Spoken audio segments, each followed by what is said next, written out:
जय हिंद दोस्तों, this is Amita. Welcome to study with Anuraj.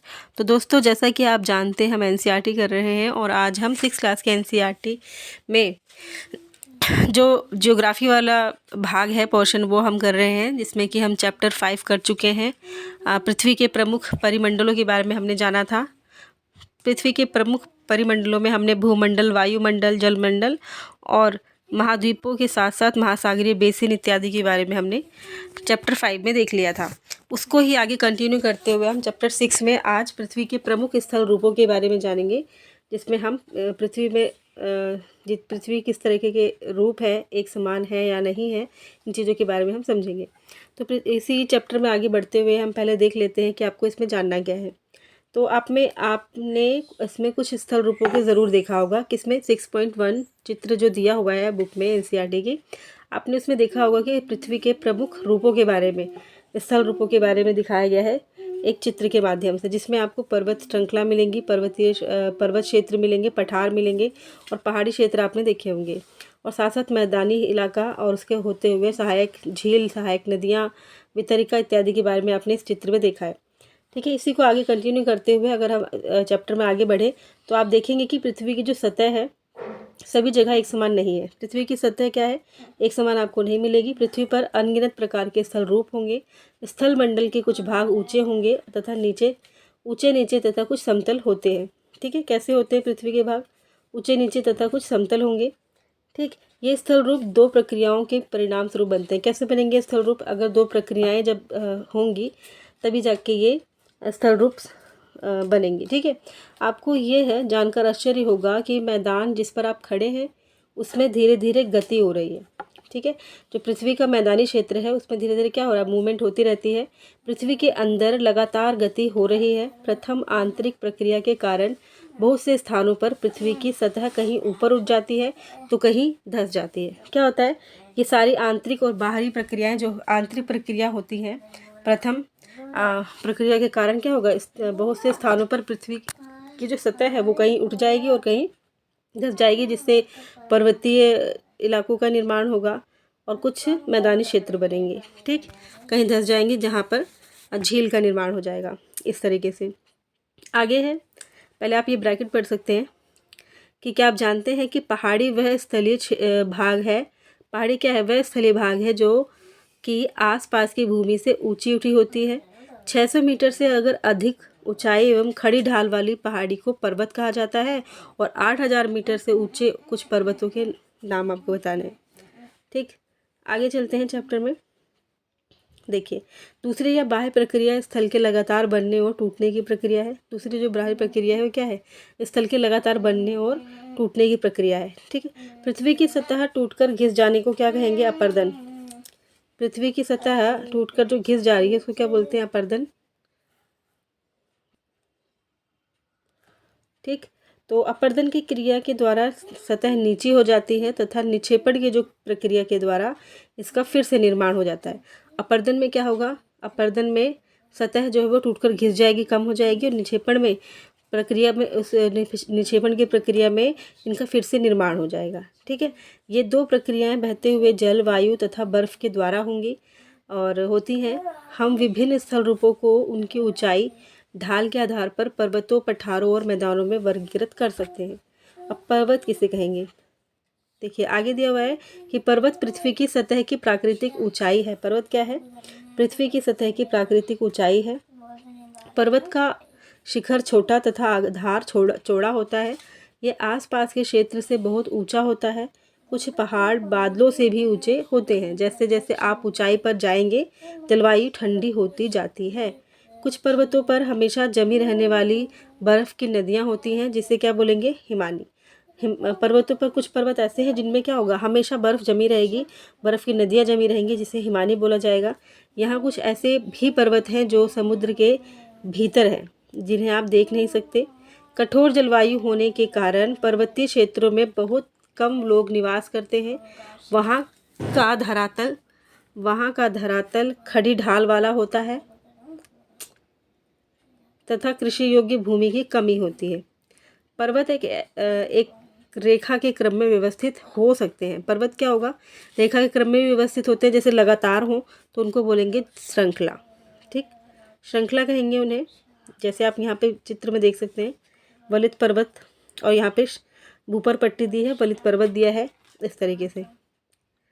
चलिए आगे चलते हैं। कहा जाता है बहुत से पर्वतीय तंत्र समानांतर श्रृंखलाओं के क्रम में होते हैं जो सैकड़ों किलोमीटर में फैले होते हैं। हिमालय आल्प्स तथा एंडीज क्रमश एशिया, यूरोप तथा दक्षिण अमेरिका की पर्वत श्रृंखलाएं हैं। चित्र 5.1 में पर्वतों की ऊंचाई आकार में भिन्नता होती है। ठीक है, पर्वत 3 प्रकार के होते हैं। यहाँ पे पर्वतों के प्रकार दिया हुआ है। कितने प्रकार के पर्वत होते हैं? 3। पहला तो वलित पर्वत, भ्रांसोस और ज्वालामुखी पर्वत। ठीक है, हिमालय तथा आल्प्स वलित पर्वत है। हिमालय और आल्प्स जो पर्वत है वो कैसा पर्वत है? वलित पर्वत है, जिसकी सतह उबड़ खाबड़ तथा शिखर शंक्वाकार है। भारत की अरावली श्रृंखला विश्व की सबसे पुरानी वलित पर्वत श्रृंखला है। अपरदन की प्रक्रिया के कारण यह श्रृंखला घिस गई है। उत्तरी अमेरिका के अल्पेशियन तथा रूस के यूराल पर्वत गोलाकार दिखाई देते हैं। ठीक है, एवं इनकी जो ऊंचाई है वो कम है। ये बहुत पुराने वलित पर्वत हैं। कौन से? अल्पेशियन और अमेरिका के अल्पेशियन तथा रूस का यूराल पर्वत बहुत पुराने वलित पर्वत हैं। जब बहुत बड़ा भाग टूट जाता है तथा ऊर्ध्वाधर रूप से विस्थापित हो जाता है तब भ्रांसों से पर्वतों का निर्माण होता है। ऊपर उठे हुए खंड को उत्खंड यानी हास्त तथा नीचे धंसा हुआ जो खंड है खंडों को द्रोणिका भ्रंश यानी कि ग्राबेन कहा जाता है। ठीक है, यूरोप की राइन घाटी तथा वात्सेज पर्वत इस तरह के पर्वत तंत्र के उदाहरण हैं। एटलस में दिए गए विश्व मानचित्र से उनकी स्थिति को आप देख सकते हैं। ठीक है, तथा कुछ इस प्रकार के भू आकृतियों को कुछ और उदाहरणों से पता लगाइए। ज्वालामुखी पर्वत ज्वालामुखी क्रियाओं के कारण बनते हैं। अब ज्वालामुखी पर्वत कैसे बनेंगे? जब ज्वालामुखी क्रियाएं होंगी तब ज्वालामुखी पर्वत का निर्माण होता है। ठीक है,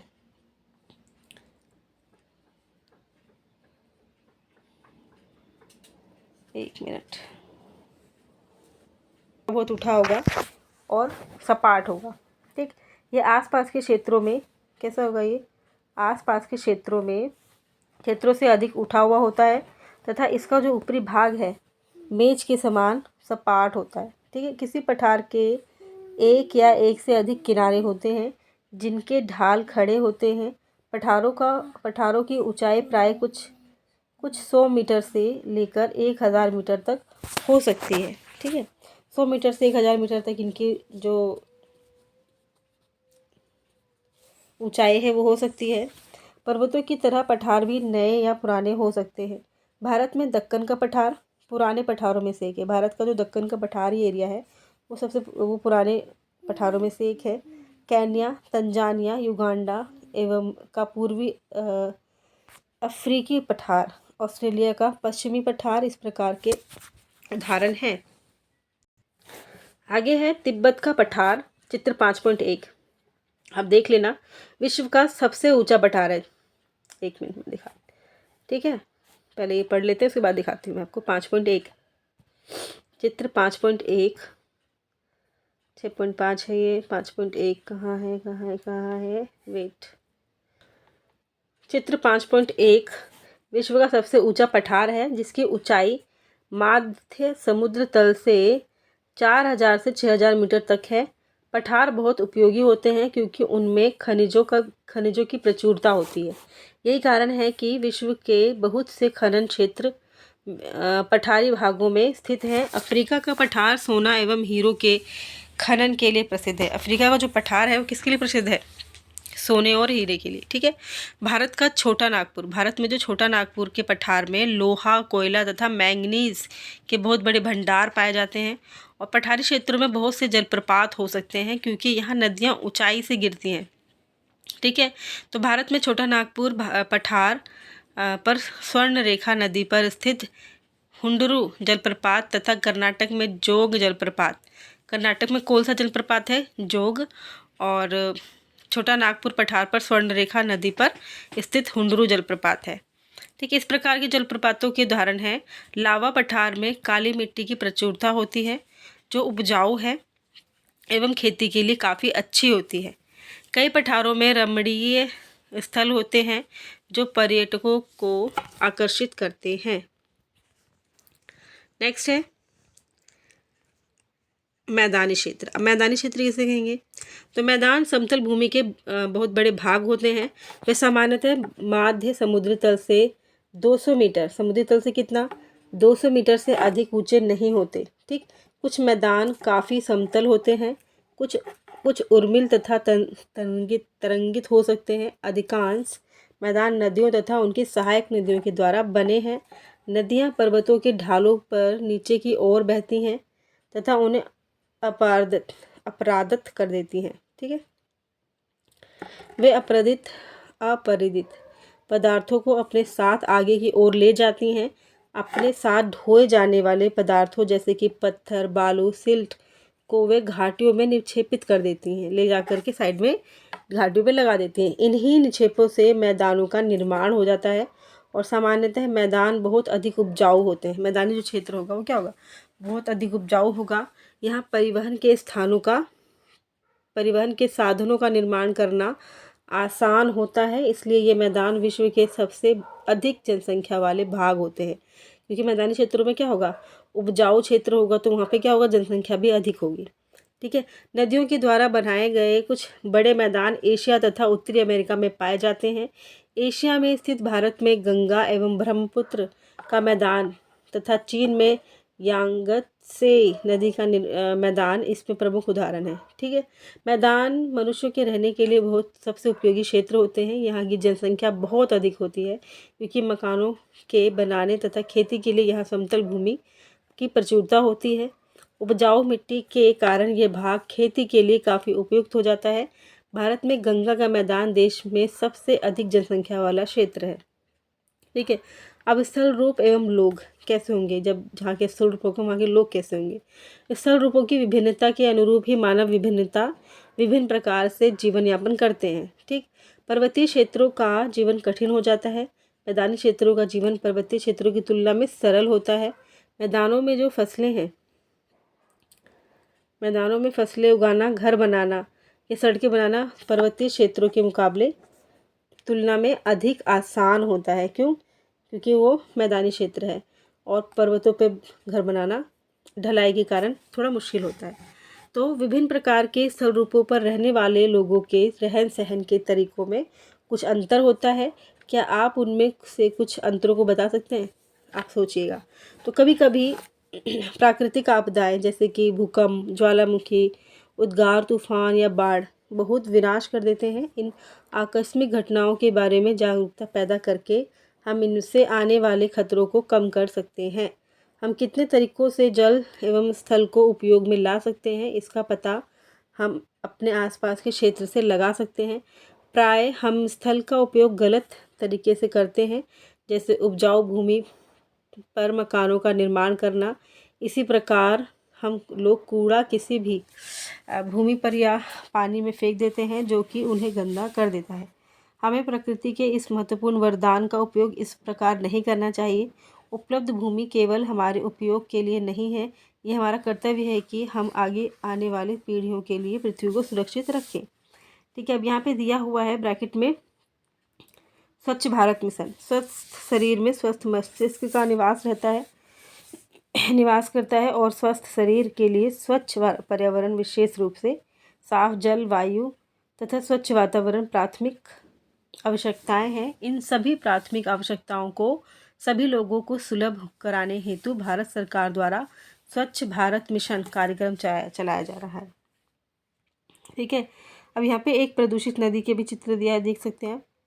नेक्स्ट है